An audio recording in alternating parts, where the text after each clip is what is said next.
El Orla, autor Guy de Maupassant. 8 de mayo. Qué hermoso día. He pasado toda la mañana tendido sobre la hierba. Delante de mi casa, bajo el enorme plátano que la cubre, la resguarda y le da sombra. Adoro esta región y me gusta vivir aquí porque he echado raíces aquí. Esas raíces profundas y delicadas que unen al hombre con la tierra donde nacieron y murieron sus abuelos. Esas raíces que lo unen a lo que se piensa y a lo que se come, a las costumbres como a los alimentos, a los modismos regionales, a la forma de hablar de sus habitantes, a los perfumes de la tierra, de las aldeas y del aire mismo. Adoro la casa donde he crecido. Desde mis ventanas veo el Sena que corre detrás del camino, a lo largo de mi jardín, casi dentro de mi casa, el grande y ancho Sena, cubierto de barcos en el tramo entre Rouen y el Havre. A lo lejos y a la izquierda está Rouen, la vasta ciudad de techos azules con sus numerosas y agudas torres góticas, delicadas o macizas, dominadas por la flecha de hierro de su catedral y pobladas de campanas que tañen en el aire azul de las mañanas, hermosas, enviándome su suave y lejano murmullo de hierro, su canto de bronce que me llega con mayor o menor intensidad, según que la brisa aumente o disminuya. ¡Qué hermosa mañana! A eso de las 11 pasó frente a mi ventana un largo convoy de navíos arrastrados por un remolcador grande, como una mosca que jadeaba de fatiga, lanzando por su chimenea un humo espeso. Después pasaron 2 goletas inglesas cuyas rojas banderas flameaban sobre el fondo del cielo, y un soberbio bergantín brasileño, blanco y admirablemente limpio y reluciente. Saludé su paso sin saber por qué, pues sentí placer al contemplarlo. 11 de mayo. Tengo algo de fiebre desde hace algunos días. Me siento dolorido, o más bien triste. ¿De dónde vienen esas misteriosas influencias que transforman nuestro bienestar en desaliento y nuestra confianza en angustia? Diríase que el aire invisible, está poblado de lo desconocido, de poderes cuya misteriosa proximidad experimentamos. Porque al despertarme siento una gran alegría y ganas de cantar. Y luego, sorpresivamente, después de dar un corto paseo por la costa, regreso desolado, como si me esperase una desgracia en mi casa. Tal vez una ráfaga fría al rozarme la piel me ha alterado los nervios y ensombrecido el alma. ¿Acaso la forma de las nubes o el color tan variable del día o de las cosas me ha perturbado el pensamiento al pasar por mis ojos? ¿Quién puede saberlo? Todo lo que nos rodea, lo que vemos sin mirar, lo que rozamos inconscientemente, lo que tocamos sin palpar y lo que encontramos sin reparar en ello, tiene efectos rápidos, sorprendentes e inexplicables sobre nosotros, sobre nuestros órganos y por consiguiente sobre nuestros pensamientos y nuestro corazón. Cuán profundo es el misterio de lo invisible. No podemos explorarlo con nuestros mediocres sentidos, con nuestros ojos que no pueden percibir lo muy grande ni lo muy pequeño, lo muy próximo ni lo muy lejano, los habitantes de una estrella ni los de una gota de agua. Con nuestros oídos que nos engañan transformando las vibraciones del aire en ondas sonoras, como si fueran hadas que convierten milagrosamente en sonido ese movimiento y que mediante esa metamorfosis hacen surgir la música que transforma en canto la muda agitación de la naturaleza, con nuestro olfato más débil que el del perro, con nuestro sentido del gusto, que apenas puede distinguir la edad de un vino. ¿Cuántas cosas descubriríamos a nuestro alrededor si tuviéramos otros órganos que realizaran para nosotros otros milagros? 16 de mayo. Decididamente estoy enfermo y pensar que estaba también el mes pasado. Tengo fiebre, una fiebre atroz, o mejor dicho, una nerviosidad febril que afecta por igual el alma y el cuerpo. Tengo continuamente la angustiosa sensación de un peligro que me amenaza, la aprensión de una desgracia inminente o de la muerte que se aproxima. el presentimiento suscitado por el comienzo de un mal aún desconocido que germina en la carne y en la sangre. 18 de mayo. Acabo de consultar al médico pues ya no podía dormir. Me he encontrado el pulso acelerado, los ojos inflamados y los nervios alterados, pero ningún síntoma alarmante. Debo darme duchas y tomar bromuro de potasio. 25 de mayo. No siento ninguna mejoría. Mi estado es realmente extraño. Cuando se aproxima la noche, me invade una inexplicable inquietud, como si la noche ocultase una terrible amenaza para mí. Ceno rápidamente y luego trato de leer, pero no comprendo las palabras y apenas distingo las letras. Camino entonces de un extremo a otro de la sala, sintiendo la opresión de un temor confuso e irresistible, el temor de dormir y el temor de la cama. A las 10 subo a la habitación. En cuanto entro, doy 2 vueltas a la llave y corro los cerrojos. Tengo miedo. ¿De qué? Hasta ahora nunca sentía temor por nada. Abro mis armarios. Miro debajo de la cama. Escucho. ¿Qué? ¿Acaso puede sorprender que un malestar, un trastorno de la circulación y tal vez una ligera congestión, una pequeña perturbación del funcionamiento tan imperfecto y delicado de nuestra máquina viviente, convierte en un melancólico al más alegre de los hombres y en un cobarde al más valiente? Luego me acuesto y espero el sueño como si esperase al verdugo. Espero su llegada con espanto. Mi corazón late intensamente y mis piernas se estremecen. Todo mi cuerpo tiembla en medio del calor de la cama, hasta el momento en que caigo bruscamente en el sueño, como si me ahogara en un abismo de agua estancada. Ya no siento llegar como antes a ese sueño pérfido, oculto, cerca de mí, que me acecha, se apodera de mi cabeza, me cierra los ojos y me aniquila. Duermo durante 2 o 3 horas y luego no es un sueño, sino una pesadilla lo que se apodera de mí. Sé perfectamente que estoy acostado y que duermo. Lo comprendo y lo sé. Y siento también que alguien se aproxima, me mira, me toca, sube sobre la cama, se arrodilla sobre mi pecho y tomando mi cuello entre sus manos, aprieta y aprieta con todas sus fuerzas para estrangularme.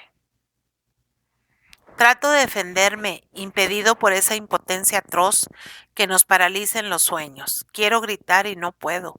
Trato de moverme y no puedo. Con angustiosos esfuerzos y jadeante, trato de liberarme, de rechazar ese ser que me aplasta y me asfixia, pero no puedo. Y de pronto me despierto enloquecido y cubierto de sudor. Enciendo una bujía. Estoy solo. Después de esa crisis que se repite todas las noches, duermo por fin tranquilamente hasta el amanecer. 2 de junio. Mi estado se ha agravado. ¿Qué es lo que tengo? El bromuro y las duchas no me producen ningún efecto. Para fatigarme más, a pesar de que ya me sentía cansado, fui a dar un paseo por el bosque de Rumar. En un principio me pareció que el aire suave, ligero y fresco, lleno de aromas de hierbas y hojas, vertía una sangre nueva en mis venas y nuevas energías en mi corazón. Caminé por una gran avenida de casa y después por una estrecha alameda, entre 2 filas de árboles desmesuradamente altos que formaban un techo verde y espeso, casi negro, entre el cielo y yo. De pronto sentí un estremecimiento. No de frío, sino un extraño temblor angustioso. Apresuré el paso, inquieto por hallarme solo en ese bosque, atemorizado sin razón por el profundo silencio. De improviso me pareció que me seguían, que alguien marchaba detrás de mí muy cerca, casi pisándome los talones. Me volví hacia atrás con brusquedad. Estaba solo.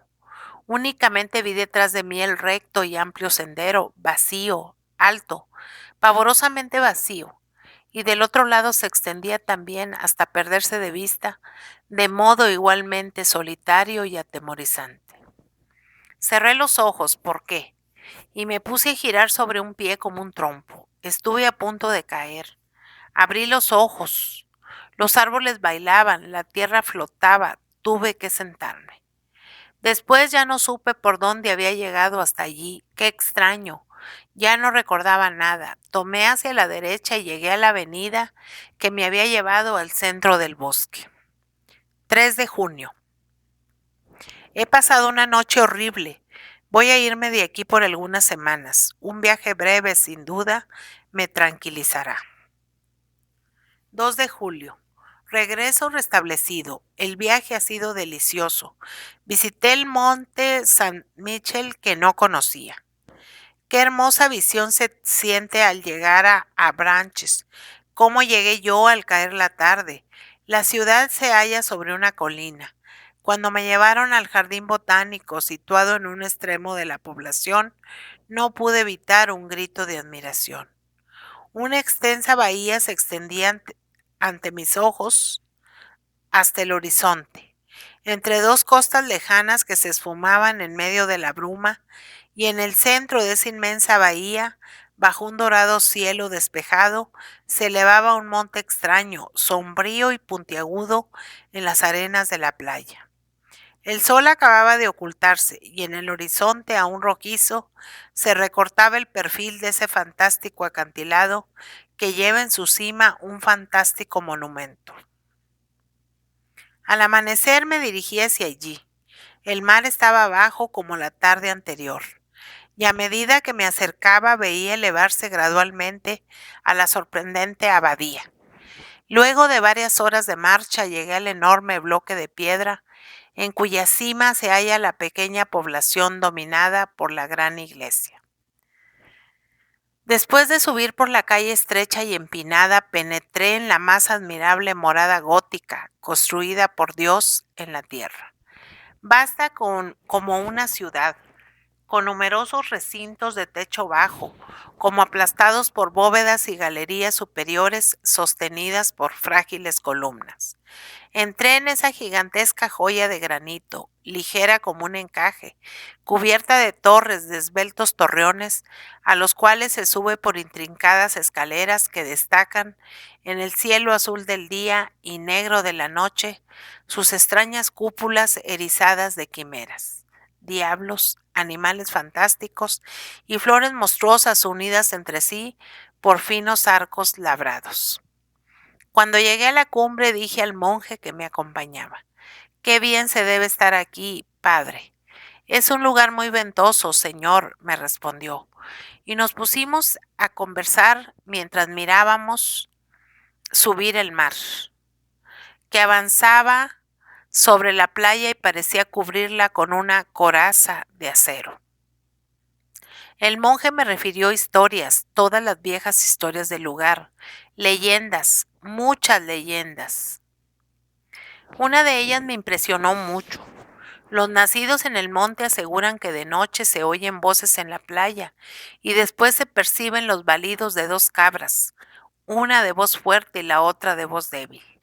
Los incrédulos afirman que son los graznidos de las aves marinas que se asemejan a balidos o a quejas humanas, pero los pescadores rezagados juran haber encontrado merodeando por las dunas, entre dos mareas y alrededor de la pequeña población tan alejada del mundo, a un viejo pastor cuya cabeza nunca pudieron ver por llevarla cubierta con su capa, y delante de él marchan un macho cabrío con rostro de hombre y una cabra con rostro de mujer.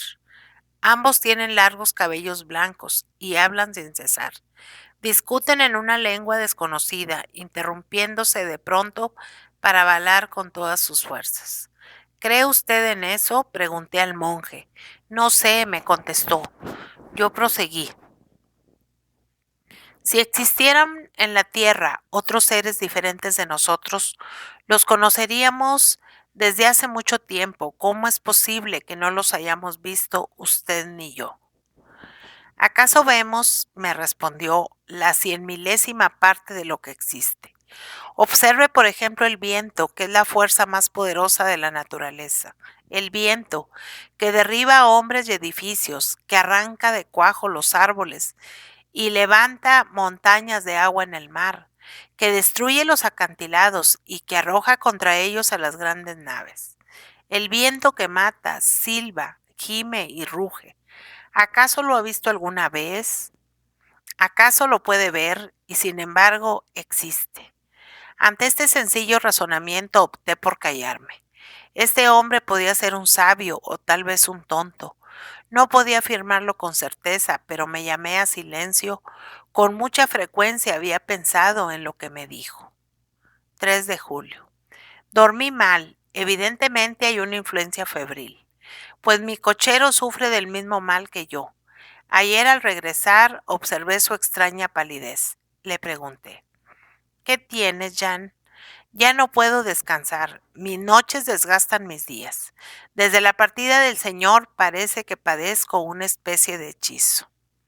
Los demás criados están bien, pero temo que me vuelvan las crisis.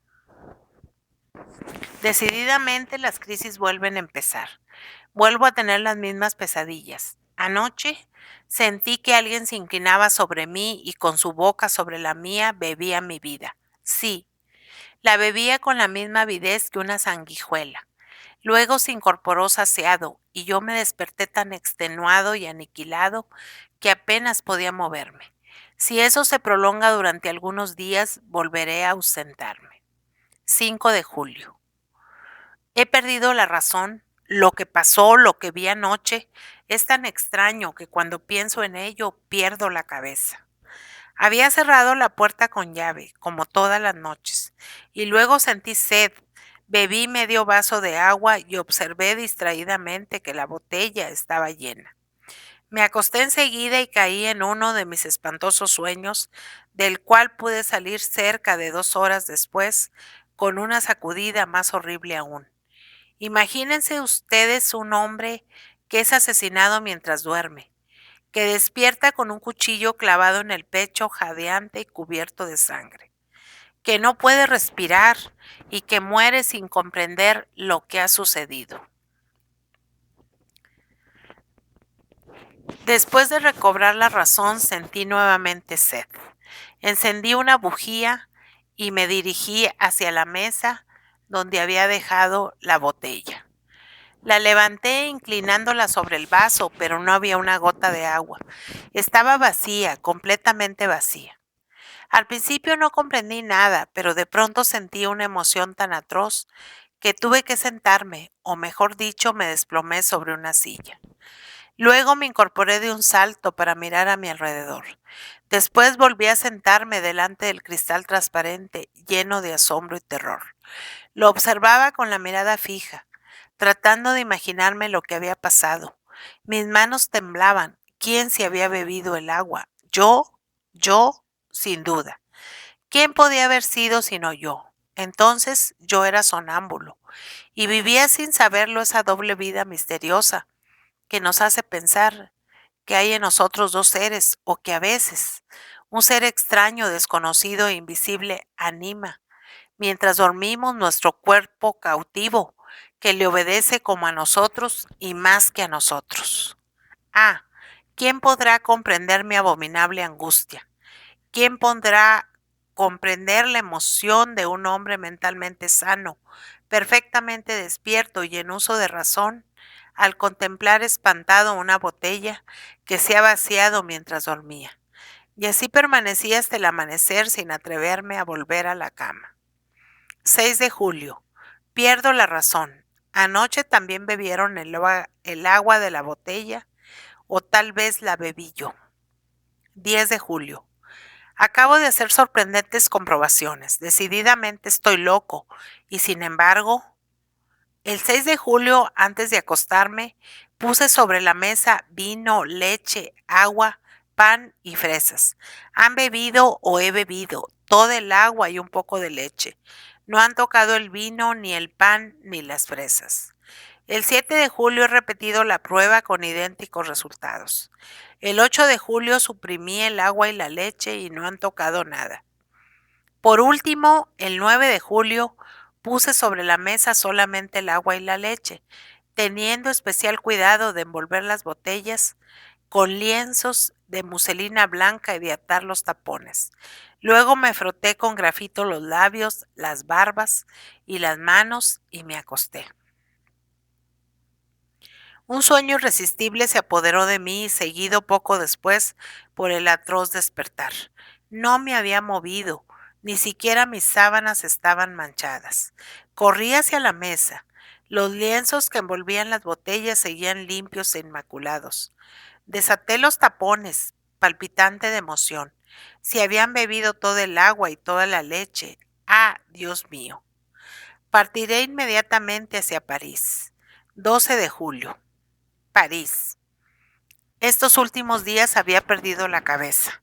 Tal vez he sido juguete de mi enervada imaginación, salvo que yo sea realmente sonámbulo o que haya sufrido una de esas influencias comprobadas, pero hasta ahora inexplicables que se llaman sugestiones. De todos modos, mi extravío rayaba en la demencia y han bastado 24 horas en París para recobrar la cordura. Ayer, después de paseos y visitas que me han renovado y vivificado el alma, terminé el día en el Teatre Francais. Representábase una pieza de Alejandro Dumas hijo. Este autor vivaz y pujante ha terminado de curarme. Es evidente que la soledad resulta peligrosa para las mentes que piensan demasiado.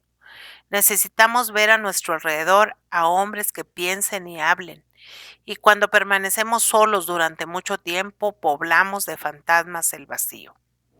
Regresé muy contento al hotel, caminando por el centro. Al codearme con la multitud pensé, no sin ironía, en mis terrores y suposiciones de la semana pasada. Pues creí que un ser invisible vivía bajo mi techo. Cuán débil es nuestra razón y cuán rápidamente se extravía cuando nos estremece un hecho incomprensible. En lugar de concluir con estas simples palabras, yo no comprendo porque no puedo explicarme las causas, nos imaginamos enseguida impresionantes misterios y poderes sobrenaturales. 14 de julio. Fiesta de la República. He paseado por las calles, los cohetes y banderas me divirtieron como a un niño. Sin embargo, me parece una tontería ponerse contento un día determinado por decreto del gobierno. El pueblo es un rebaño de imbéciles, a veces tonto y paciente, y otras feroz y rebelde. Se le dice diviértete y se divierte, se le dice ve a combatir con tu vecino y va a combatir, se le dice vota por el emperador y vota por el emperador, después vota por la república y vota por la república. Los que lo dirigen son igualmente tontos, pero en lugar de obedecer a hombres se atienen a principios que por lo mismo que son principios, solo pueden ser necios, estériles y falsos, es decir, ideas consideradas ciertas e inmutables, tan luego en este mundo donde nada es seguro y donde la luz y el sonido son ilusorios. 16 de julio. Ayer he visto cosas que me preocuparon mucho. Cené en casa de mi prima, la señora Sablé, casada con el jefe del regimiento 76 de cazadores de Limoges. Conocí allí a dos señoras jóvenes, casada una de ellas con el doctor Parent, que se dedica intensamente al estudio de las enfermedades nerviosas y de los fenómenos extraordinarios que hoy dan origen a las experiencias sobre hipnotismo y sugestión. Nos refirió detalladamente los prodigiosos resultados obtenidos por los sabios ingleses y por los médicos de la escuela de Nancy. Los hechos que expuso me parecieron tan extraños que manifesté mi incredulidad. Estamos a punto de descubrir uno de los más importantes secretos de la naturaleza, decía el doctor Parent, es decir, uno de sus más importantes secretos aquí en la Tierra, puesto que hay evidentemente otros secretos importantes en las estrellas. Desde que el hombre piensa, desde que aprendió a expresar y a escribir su pensamiento, se siente tocado por un misterio impenetrable para sus sentidos groseros e imperfectos, y trata de suplir la impotencia de dichos sentidos mediante el esfuerzo de su inteligencia. Cuando la inteligencia permanecía aún en un estado rudimentario, la obsesión de los fenómenos invisibles adquiría formas comúnmente terroríficas. De ahí las creencias populares en lo sobrenatural, las leyendas de las almas en pena, las hadas, los gnomos y los aparecidos. Me atrevería a mencionar incluso la leyenda de Dios, pues nuestras concepciones del artífice creador de cualquier religión son las invenciones más mediocres, estúpidas e inaceptables que pueden salir de la mente atemorizada de los hombres. Nada es más cierto que este pensamiento de Voltaire. Dios ha hecho al hombre a su imagen y semejanza, pero el hombre también ha procedido así con él. Pero desde hace algo más de un siglo parece percibirse algo nuevo. Mesmer y algunos otros nos señalan un nuevo camino, y efectivamente, sobre todo desde hace 4 o 5 años, se han obtenido sorprendentes resultados. Mi prima, también muy incrédula, sonreía.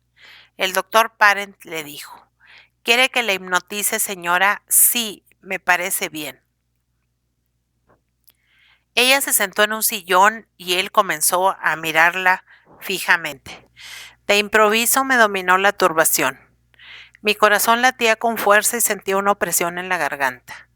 Veía cerrarse pesadamente los ojos de la señora Sablé y su boca se crispaba y parecía jadear. Al cabo de 10 minutos dormía. Póngase detrás de ella, me dijo el médico. Obedecí su indicación y él colocó en las manos de mi prima una tarjeta de visita al tiempo que le decía: Esto es un espejo, ¿qué ve en él? Veo a mi primo, respondió. ¿Qué hace? Se atusa el bigote. ¿Y ahora?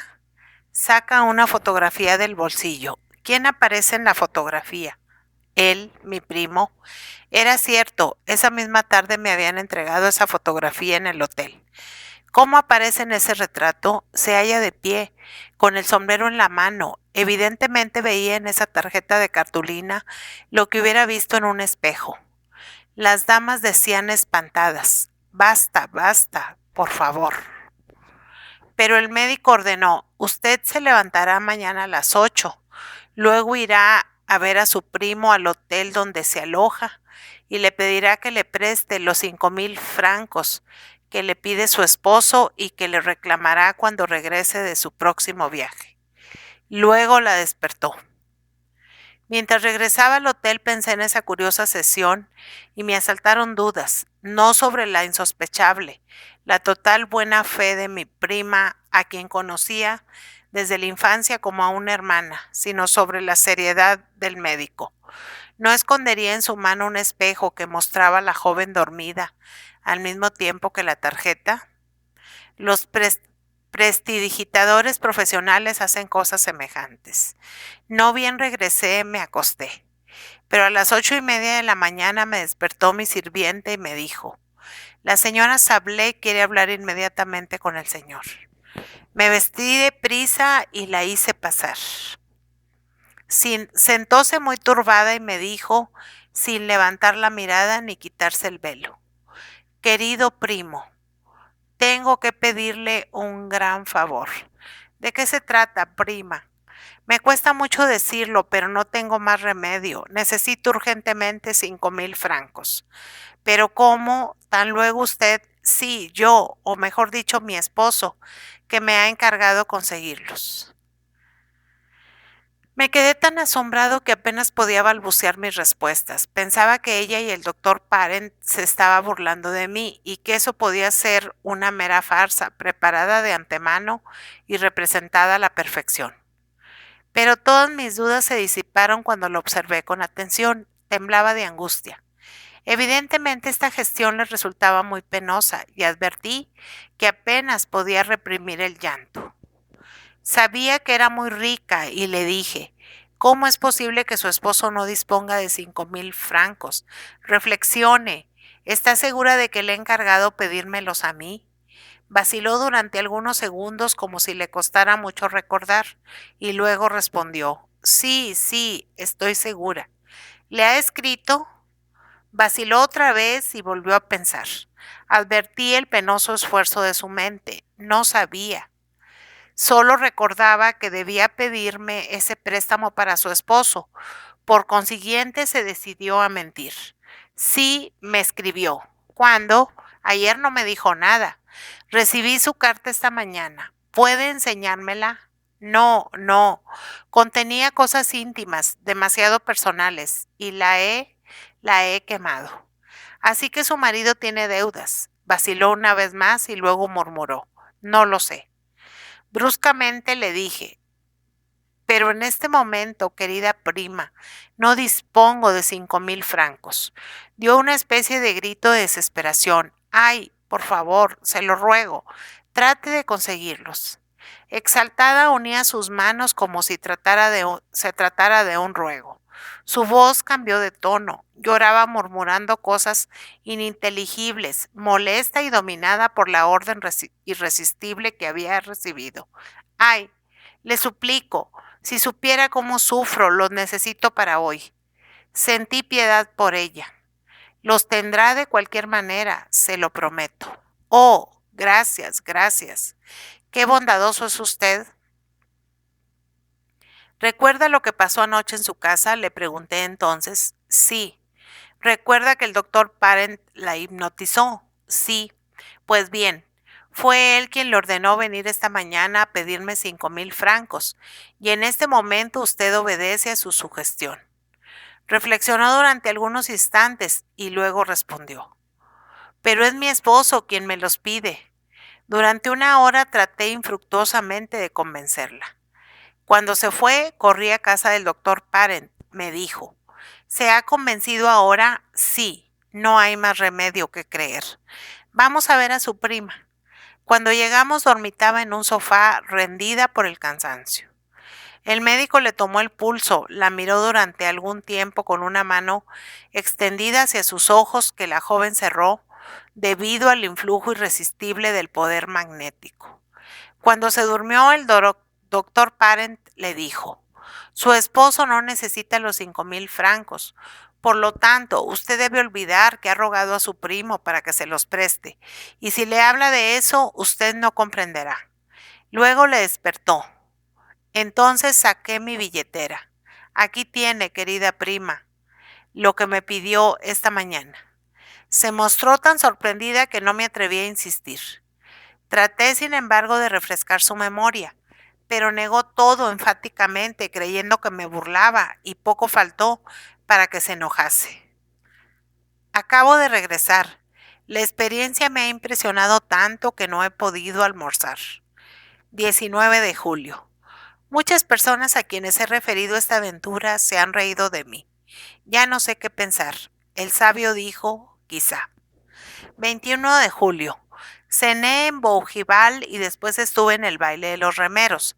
Decididamente, todo depende del lugar y del medio. Creer en lo sobrenatural en la isla de la Grenouille sería el colmo del desatino. Pero no es así. En la cima del monte San Micheli en la India, sufrimos la influencia de lo que nos rodea. Regresaré a casa la semana próxima. 30 de julio. Ayer he regresado a casa. Todo está bien. 2 de agosto. No hay novedades. Hace un tiempo espléndido. Paso los días mirando correr el Sena. 4 de agosto. Hay problemas entre mis criados. Aseguran que alguien rompe los vasos en los armarios por la noche. El sirviente acusa a la cocinera y esta a la lavandera, quien a su vez acusa a los dos primeros. ¿Quién es el culpable? El tiempo lo dirá. 6 de agosto. Esta vez no estoy loco. Lo he visto, lo he visto. Ya no tengo la menor duda. Lo he visto. Aún siento frío hasta en las uñas. El miedo me penetra hasta la médula. Lo he visto. A las 2 de la tarde me paseaba a pleno sol por mi rosedal. Caminaba por el sendero de rosales de otoño que comienzan a florecer. Me detuve a observar un hermoso ejemplar de Jean des Batailles, que tenía 3 flores magníficas, y vi entonces, con toda claridad cerca de mí, que el tallo de una de las rosas se doblaba como movido por una mano invisible. Luego vi que se quebraba como si la misma mano lo cortase. Luego la flor se elevó, siguiendo la curva que habría descrito un brazo al llevarla hacia una boca, y permaneció suspendida en el aire transparente, muy sola e inmóvil, como una pavorosa mancha a 3 pasos de mí. Azorado, me arrojé sobre ella para tomarla, pero no pude hacerlo. Había desaparecido. Sentí entonces rabia contra mí mismo, pues no es posible que una persona razonable tenga semejantes alucinaciones. Pero, ¿tratábase realmente de una alucinación? Volví hacia el rosal para buscar el tallo cortado e inmediatamente lo encontré. Recién cortado entre las dos rosas que permanecían en la rama.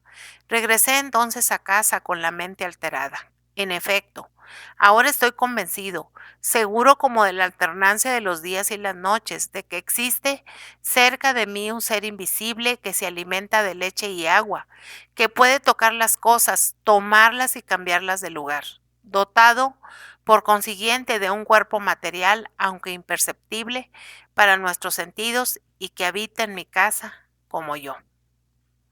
7 de agosto. Dormí tranquilamente, se ha bebido el agua de la botella, pero no perturbó mi sueño. Me pregunto si estoy loco, cuando a veces me paseo a pleno sol. A lo largo de la costa he dudado de mi razón. No son ya dudas inciertas como las que he tenido hasta ahora, sino dudas precisas, absolutas. He visto locos. He conocido algunos que seguían siendo inteligentes, lúcidos y sagaces en todas las cosas de la vida, menos en un punto. Hablaban de todo con claridad, facilidad y profundidad, pero de pronto su pensamiento chocaba contra el escollo de la locura y se hacía pedazos. Volaba en fragmentos y se hundía en ese océano siniestro y furioso, lleno de olas fragorosas, brumosas y borrascosas, que se llama demencia. Ciertamente estaría convencido de mi locura si no tuviera perfecta conciencia de mi estado al examinarlo con toda lucidez. En suma, yo solo sería un alucinado que razona, si habría producido en mi mente uno de esos trastornos que hoy tratan de estudiar y precisar los fisiólogos modernos, y dicho trastorno habría provocado en mí una profunda ruptura en lo referente al orden y a la lógica de las ideas. Fenómenos semejantes se producen en el sueño, que nos muestra las fantasmagorías más inverosímiles sin que ello nos sorprenda, porque mientras duerme el aparato verificador, el sentido del control, la facultad imaginativa vigila y trabaja. ¿Acaso ha dejado de funcionar en mí una de las imperceptibles teclas del teclado cerebral?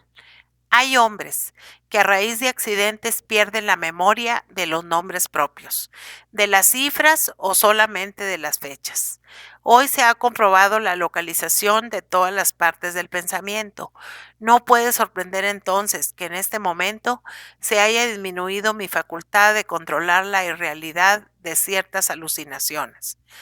Pensaba en todo ello mientras caminaba por la orilla del río. El sol iluminaba el agua, sus rayos embellecían la tierra y llenaban mis ojos de amor por la vida, por las golondrinas cuya agilidad constituye para mí un motivo de alegría, por las hierbas de la orilla cuyo estremecimiento es un placer para mis oídos.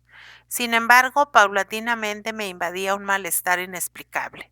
Me parecía que una fuerza desconocida me detenía, me paralizaba, impidiéndome avanzar y que trataba de hacerme volver atrás. Sentí ese doloroso deseo de volver que nos oprime cuando hemos dejado en nuestra casa a un enfermo querido y presentimos una agravación del mal. Regresé entonces a pesar mío, convencido de que encontraría en casa una mala noticia, una carta o un telegrama. Nada de eso había y me quedé más sorprendido e inquieto aún que si hubiese tenido una nueva visión fantástica. 8 de agosto. Pasé una noche terrible. Él no ha aparecido más, pero lo siento cerca de mí. Me espía, me mira, se introduce en mí y me domina. Así me resulta más temible, pues al ocultarse de este modo parece manifestar su presencia invisible y constante mediante fenómenos sobrenaturales. Sin embargo, he podido dormir. 9 de agosto. Nada ha sucedido, pero tengo miedo. 10 de agosto. Nada. ¿Qué sucederá mañana? 11 de agosto. Nada, siempre nada. No puedo quedarme aquí con este miedo y estos pensamientos que dominan mi mente. Me voy. 12 de agosto, 10 de la noche.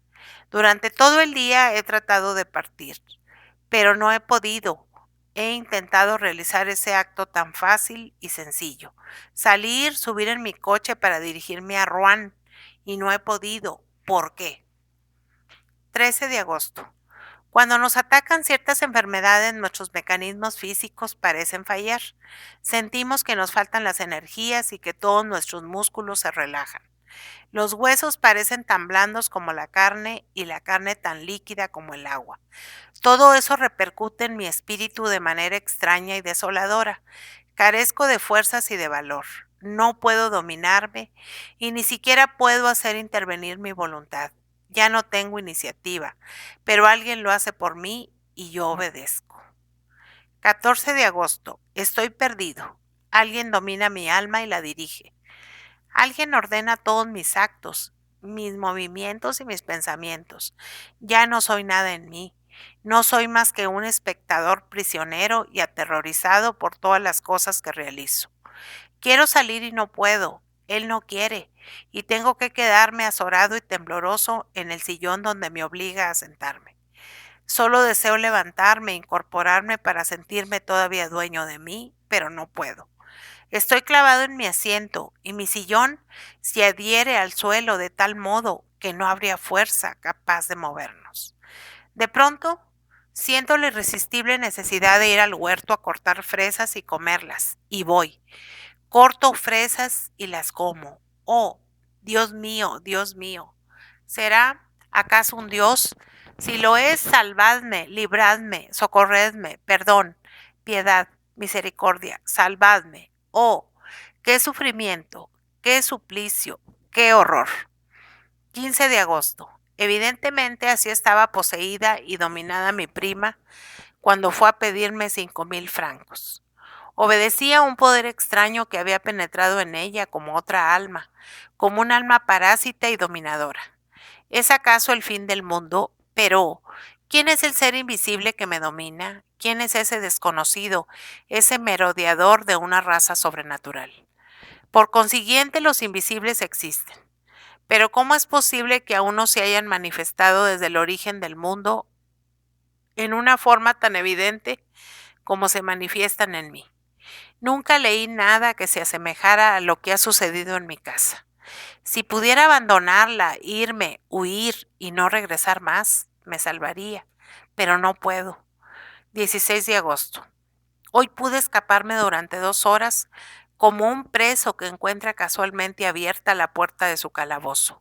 De pronto sentí que yo estaba libre y él se hallaba lejos. Ordené uncir los caballos rápidamente y me dirigí a Rouen. Qué alegría poder decirle a un hombre que obedece: vamos a Rouen. Hice detener la marcha frente a la biblioteca donde solicité en préstamo el gran tratado del doctor Hermann Herestauss sobre los habitantes desconocidos del mundo antiguo y moderno. Después, cuando me disponía a subir a mi coche, quise decir a la estación y grité. No dije, grité con una voz tan fuerte que llamó la atención de los transeúntes a casa. Y caí pesadamente, loco de angustia, en el asiento. Él me había encontrado y volvía a posesionarse de mí. 17 de agosto. Ah, qué noche, y sin embargo me parece que debería alegrarme. Leí hasta la 1 de la madrugada. Hermann Herestauss, doctor en filosofía y en teogonia, ha escrito la historia y las manifestaciones de todos los seres invisibles que merodean alrededor del hombre o han sido soñados por él. Describe sus orígenes, sus dominios y sus poderes, pero ninguno de ellos se parece al que me domina. Se diría que el hombre, desde que pudo pensar, presintió y temió la presencia de un ser nuevo, más fuerte que él, su sucesor en el mundo, y que como no pudo prever la naturaleza de este amo, creó en medio de su terror todo ese mundo fantástico de seres ocultos y de fantasmas misteriosos surgidos del miedo. Después de leer hasta la 1 de la madrugada, me senté junto a mi ventana abierta para refrescarme la cabeza y el pensamiento con la apacible brisa de la noche. Era una noche hermosa y tibia, que en otra ocasión me hubiera gustado mucho. No había luna. Las estrellas brillaban en las profundidades del cielo con estremecedores destellos. ¿Quién vive en aquellos mundos? ¿Qué formas? ¿Qué seres vivientes, animales o plantas existirán allí? Los seres pensantes de esos universos serán más sabios y más poderosos que nosotros. ¿Conocerán lo que nosotros ignoramos? Tal vez cualquiera de estos días uno de ellos atravesará el espacio y llegará a la Tierra para conquistarla, así como antiguamente los normandos sometían a los pueblos más débiles. Somos tan indefensos, inermes, ignorantes y pequeños sobre este trozo de lodo que gira disuelto en una gota de agua. Pensando en ello, me adormecí en medio del fresco viento de la noche. Pero después de dormir unos 40 minutos, abrí los ojos sin hacer un movimiento, despertado por no sé qué emoción confusa y extraña. En un principio no vi nada, pero de pronto me pareció que una de las páginas del libro que había dejado abierto sobre la mesa acababa de darse vuelta sola. No entraba ninguna corriente de aire por la ventana. Esperé sorprendido. Al cabo de 4 minutos vi con mis propios ojos que una nueva página se levantaba y caía sobre la otra, como movida por un dedo. Mi sillón estaba vacío, aparentemente estaba vacío, pero comprendí que él estaba leyendo allí, sentado en mi lugar. Con un furioso salto, un salto de fiera irritada que se revela contra el domador, atravesé la habitación para atraparlo, estrangularlo y matarlo. Pero antes de que llegara, el sillón cayó delante de mí como si él hubiera huido. La mesa osciló, la lámpara rodó por el suelo y se apagó, y la ventana se cerró como si un malhechor sorprendido hubiese escapado por la oscuridad, tomando con ambas manos los batientes. Había escapado. Había sentido miedo, miedo de mí. Entonces mañana, pasado mañana o cualquiera de estos, podré tenerlo bajo mis puños y aplastarlo contra el suelo. ¿Acaso a veces los perros no muerden ni degüellan a sus amos? 18 de agosto. He pensado durante todo el día. Oh, sí, voy a obedecerle, seguiré sus impulsos, cumpliré sus deseos, seré humilde, sumiso y cobarde. Él es más fuerte, hasta que llegue el momento. 19 de agosto. Ya sé todo. Acabo de leer lo que sigue en la revista del Mundo Científico. Nos llega una noticia muy curiosa de Río de Janeiro. Una epidemia de locura, comparable a las demencias contagiosas que asolaron a los pueblos europeos en la Edad Media, se ha producido en el estado de San Pablo. Los habitantes despavoridos abandonan sus casas y huyen de los pueblos. Dejan sus cultivos creyéndose poseídos y dominados como un rebaño humano por seres invisibles aunque tangibles, por especies de vampiros que se alimentan de sus vidas mientras los habitantes duermen, y que además beben agua y leche sin apetecerles aparentemente ningún otro alimento. El profesor don Pedro Enríquez, en compañía de varios médicos eminentes, ha partido para el estado de San Pablo a fin de estudiar sobre el terreno el origen y las manifestaciones de esta sorprendente locura y poder aconsejar al emperador las medidas que juzgue convenientes para apaciguar a los delirantes pobladores. Ahora recuerdo el hermoso bergantín brasileño que pasó frente a mis ventanas remontando el Sena el 8 de mayo último. Me pareció tan hermoso, blanco y alegre. Allí estaba él que venía de lejos, del lugar de donde es originaria su raza, y me vio también mi blanca vivienda y saltó del navío a la costa. ¡Oh, Dios mío! Ahora ya lo sé y lo presiento. El reinado del hombre ha terminado. Ha venido aquel que inspiró los primeros terrores de los pueblos primitivos, aquel que exorcizaban los sacerdotes inquietos y que invocaban los brujos en las noches oscuras, aunque sin verlo todavía. Aquel a quien los presentimientos de los transitorios dueños del mundo adjudicaban formas monstruosas o graciosas de gnomos, espíritus, genios, hadas y duendes. Después de las groseras concepciones del espanto primitivo, hombres más perspicaces han presentido con mayor claridad. Mesmer lo sospechaba. Y hace ya 10 años que los médicos han descubierto la naturaleza de su poder de manera precisa antes de que él mismo pudiera ejercerlo. Han jugado con el arma del nuevo Señor, con una facultad misteriosa sobre el alma humana. La han denominado magnetismo, hipnotismo, sugestión, qué sé yo. Los he visto divertirse como niños imprudentes con este terrible poder. Desgraciados de nosotros, desgraciado del hombre. Ha llegado ¿cómo se llama? Él parece que me gritara su nombre y no lo oyese. Él, sí, grita, escucho, ¿cómo? Repite el Orla. He oído, el Orla. Es él, el Orla ha llegado. Ah, el buitre se ha comido la paloma. El lobo ha devorado el cordero. El león ha devorado el búfalo de agudos cuernos.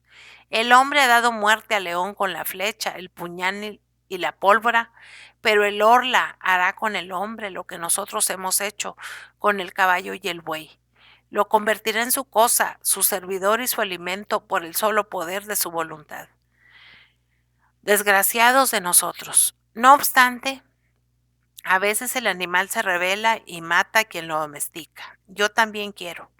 Yo podría hacer lo mismo, pero primero hay que conocerlo, tocarlo y verlo. Los sabios afirman que los ojos de los animales no distinguen las mismas cosas que los nuestros, y mis ojos no pueden distinguir al recién llegado que me oprime. ¿Por qué? Oh, recuerdo ahora las palabras del monje del monte San Michel. ¿Acaso vemos la 100.000ª parte de lo que existe? Observe, por ejemplo, el viento, que es la fuerza más poderosa de la naturaleza, el viento que derriba hombres y edificios, que arranca de cuajo los árboles y levanta montañas de agua en el mar, que destruye los acantilados y arroja contra ellos a las grandes naves. El viento que silba, gime y ruge. ¿Acaso lo ha visto usted alguna vez? ¿Acaso puede verlo? Y sin embargo existe. Y yo seguía pensando, mis ojos son tan débiles e imperfectos que ni siquiera distinguen los cuerpos sólidos cuando son transparentes como el vidrio. Si un espejo sin azogue obstruye mi camino, chocaré contra él como el pájaro que penetra en una habitación y se rompe la cabeza contra los vidrios. Por lo demás, 1000 cosas nos engañan y desorientan. No puede extrañar entonces que el hombre no sepa percibir un cuerpo nuevo que atraviesa la luz. Un ser nuevo, ¿por qué no? No podía dejar de venir. ¿Por qué nosotros íbamos a ser los últimos? Nosotros no los distinguimos, pero tampoco nos distinguían los seres creados antes que nosotros. Ello se explica porque su naturaleza es más perfecta, más elaborada y mejor terminada que la nuestra, tan endeble y torpemente concebida, trabada por órganos siempre fatigados, siempre forzados como mecanismos demasiado complejos, que vive como una planta o como un animal, nutriéndose penosamente de aire, hierba y carne, máquina animal acosada por las enfermedades, las deformaciones y las putrefacciones, que respira con dificultad imperfecta, primitiva y extraña, ingeniosamente mal hecha, obra grosera y delicada, bosquejo del ser que podría convertirse en inteligente y poderoso. Existen muchas especies en este mundo, desde la ostra al hombre. ¿Por qué no podría aparecer una más después de cumplirse el periodo que separa las sucesivas apariciones de las diversas especies? ¿Por qué no puede aparecer una más? ¿Por qué no pueden surgir también nuevas especies de árboles, de flores gigantescas y resplandecientes que perfumen regiones enteras? ¿Por qué no pueden aparecer otros elementos que no sean el fuego, el aire, la tierra y el agua? Solo son 4, nada más que 4. Esos padres que alimentan a los seres. ¡Qué lástima! ¿Por qué no serán 40, 400 o 4000? Todo es pobre, mezquino, miserable. Todo se ha dado con avaricia, se ha inventado secamente y se ha hecho con torpeza. Ah, cuánta gracia hay en el elefante y el hipopótamo. Qué elegante es el camello. Se podrá decir que la mariposa es una flor que vuela. Yo sueño con una que sería tan grande como 100 universos, con alas cuya forma, belleza, color y movimiento ni siquiera puedo describir. Pero lo veo. Va de estrella a estrella refrescándolas y perfumándolas con el soplo armonioso y ligero de su vuelo. Y los pueblos que allí habitan la miran pasar extasiados y maravillados. ¿Qué es lo que tengo? Es el orla que me hechiza, que me hace pensar esas locuras. Está en mí, se convierte en mi alma. Lo mataré. 19 de agosto. Lo mataré, lo he visto. Anoche yo estaba sentado a la mesa y simulé escribir con gran atención. Sabía perfectamente que vendría a rondar a mi alrededor muy cerca, tan cerca que tal vez podría tocarlo y asirlo. Y entonces tendría la fuerza de los desesperados. Dispondría de mis manos, mis rodillas, mi pecho, mi frente y mis dientes para estrangularlo, aplastarlo, morderlo y despedazarlo.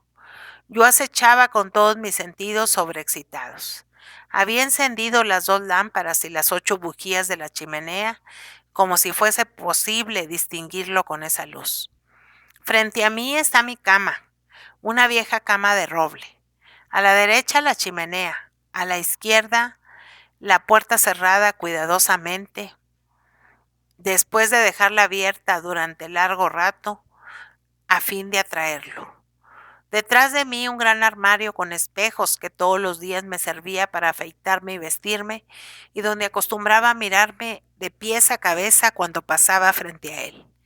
Como dije antes, simulaba escribir para engañarlo, pues él también me espiaba.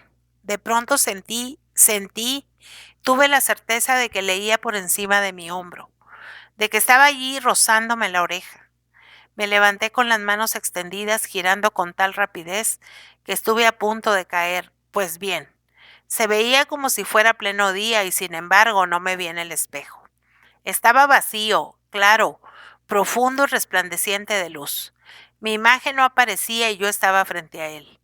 Veía aquel vidrio totalmente límpido de arriba abajo y lo miraba con ojos extraviados. No me atreví a avanzar y ya no tuve valor para hacer un movimiento más. Sentía que él estaba allí, pero que se me escaparía otra vez con su cuerpo imperceptible que me impedía reflejarme en el espejo. Cuánto miedo sentí. De pronto mi imagen volvió a reflejarse, pero como si estuviese envuelta en la bruma, como si lo observase a través de una capa de agua. Me parecía que esa agua se deslizaba lentamente de izquierda a derecha y que paulatinamente mi imagen adquiría mayor nitidez. Era como el final de un eclipse. Lo que la ocultaba no parecía tener contornos precisos. Era una especie de transparencia opaca que poco a poco se aclaraba. Por último, pude distinguirme completamente como todos los días. Lo había visto. Conservo el espanto que aún me hace estremecer. 20 de agosto. ¿Cómo podré matarlo si está fuera de mi alcance? Envenenándolo. Pero él me verá mezclar el veneno en el agua y tal vez nuestros venenos no tienen ningún efecto sobre un cuerpo imperceptible. No, no, decididamente no, pero entonces, ¿qué haré entonces? 21 de agosto. He llamado a un cerrajero de Rouen y le he encargado persianas metálicas como las que tienen algunas residencias particulares de París, en la planta baja, para evitar los robos.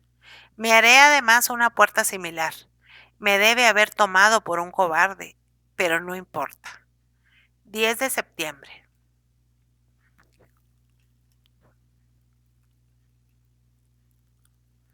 Rouen, Hotel Continental. Ha sucedido, pero ¿habrá muerto? Lo que vi me ha trastornado. Ayer, después que el cerrajero colocó la persiana en la puerta de hierro, dejé todo abierto hasta medianoche a pesar de que comenzaba a hacer frío. De improviso sentí que estaba aquí y me invadió la alegría, una enorme alegría. Me levanté lentamente y caminé en cualquier dirección durante algún tiempo para que no sospechase nada. Luego me quité los botines y me puse distraídamente unas pantuflas. Cerré después la persiana metálica y regresé con paso tranquilo hasta la puerta, cerrándola también con 2 vueltas de llave. Regresé entonces hacia la ventana, la cerré con un candado y guardé la llave en el bolsillo. De pronto comprendí que se agitaba a mi alrededor, que él también sentía miedo y que me ordenaba que le abriera. Estuve a punto de ceder, pero no lo hice. Me acerqué a la puerta y la entreabrí lo suficiente como para poder pasar retrocediendo, y como soy muy alto, mi cabeza llegaba hasta el dintel. Estaba seguro de que no había podido escapar y allí lo acorralé solo, completamente solo. ¡Qué alegría! Había caído en mi poder. Entonces descendí corriendo a la planta baja. Tomé las 2 lámparas que se hallaban en la sala situada debajo de mi habitación y con el aceite que contenían rocié la alfombra, los muebles, todo. Luego les prendí fuego y me puse a salvo, después de cerrar bien con 2 vueltas de llave la puerta de entrada. Me escondí en el fondo de mi jardín tras un macizo de laureles. Qué larga me pareció la espera. Reinaba la más completa oscuridad, gran quietud y silencio. No soplaba la menor brisa, no había una sola estrella, nada más que montañas de nubes que, aunque no se veían, hacían sentir su gran peso sobre mi alma. Miraba mi casa y esperaba. Qué larga era la espera. Creía que el fuego ya se había extinguido por sí solo o que él lo había extinguido, hasta que vi que una de las ventanas se hacía astillas debido a la presión del incendio y una gran llamarada roja y amarilla, larga, flexible y acariciante, ascender por la pared blanca hasta rebasar el techo. Una luz se reflejó en los árboles, en las ramas y en las hojas, y también un estremecimiento de pánico. Los pájaros se despertaban, un perro comenzó a ladrar, parecía que iba a amanecer. De inmediato estallaron otras ventanas y pude ver que toda la planta baja de mi casa ya no era más que un espantoso brasero. Pero se oyó un grito en medio de la noche, un grito de mujer horrible, sobreagudo y desgarrador, al tiempo que se abrían las ventanas de 2 buhardillas. Me había olvidado de los criados, vi sus rostros enloquecidos y sus brazos que se agitaban. Despavorido eché a correr hacia el pueblo gritando: ¡Socorro! ¡Socorro! ¡Fuego! ¡Fuego! Encontré gente que ya acudía al lugar y regresé con ellos para ver. La casa ya solo era una hoguera horrible y magnífica, una gigantesca hoguera que iluminaba la tierra, una hoguera donde ardían los hombres y él también, él, mi prisionero, el nuevo ser, el nuevo amo, el Orla. De pronto el techo entero se derrumbó entre las paredes y un volcán de llamas ascendió hasta el cielo. Veía esa masa de fuego por todas las ventanas abiertas hacia ese enorme horno y pensaba que él estaría allí, muerto en ese horno. ¿Muerto? ¿Será posible? ¿Acaso su cuerpo, que la luz atravesaba, podría destruirse por los mismos medios que destruyen nuestros cuerpos? ¿Y si no hubiera muerto? Tal vez solo el tiempo puede dominar al ser invisible y temido. ¿Para qué ese cuerpo transparente, ese cuerpo invisible, ese cuerpo de espíritu, si también está expuesto a los males, las heridas, las enfermedades y la destrucción prematura? La destrucción prematura, todo el temor de la humanidad procede de ella. Después del hombre, el Orla. Después de aquel que puede morir todos los días, a cualquier hora, en cualquier minuto, en cualquier accidente, ha llegado aquel que morirá solamente un día determinado, en una hora, y en un minuto determinado al llegar al límite de su vida. No, no hay duda, no hay duda, no ha muerto. Entonces tendré que suicidarme.